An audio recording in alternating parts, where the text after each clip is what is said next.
বন্ধুরা ভালো আছেন? আজকে আমি পনির করব।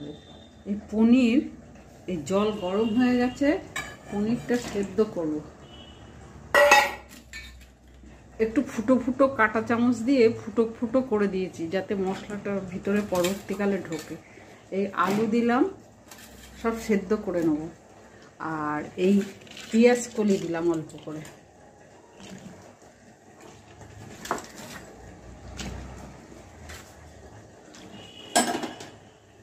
আর এখানে আমি মশলা এই পেঁয়াজ, কাঁচা লঙ্কা আর এই আদা, পেঁয়াজ আর লঙ্কা। অনেকে রসুন পনিরে ভালোবাসে, আমি খুব একটা ভালোবাসি না। এই জন্য এইটার মধ্যে তলায় লেগে লেগে যাচ্ছিল বলে এই এই জলটা এই জলটা তো খুব নিউট্রিশন আছে, সেই জন্য ফেলবো না। এই জলটা দিয়েই মশলাটা করবো।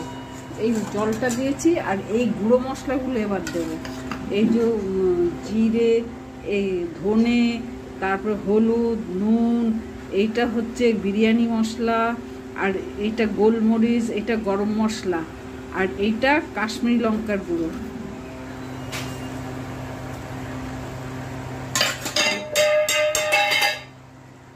এবার একটু হিং দেবো।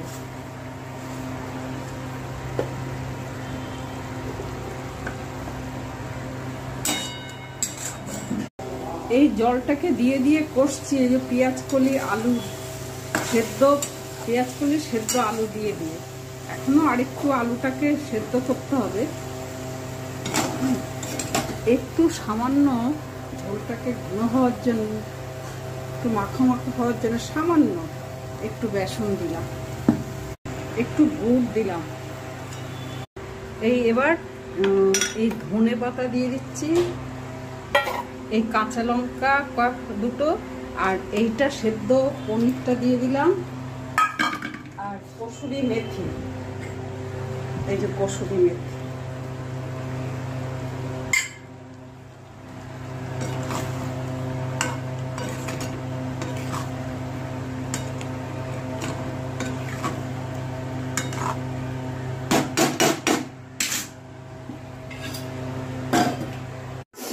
পেঁয়াজ কলি আর আলু দিয়ে পনিরের তরকারি।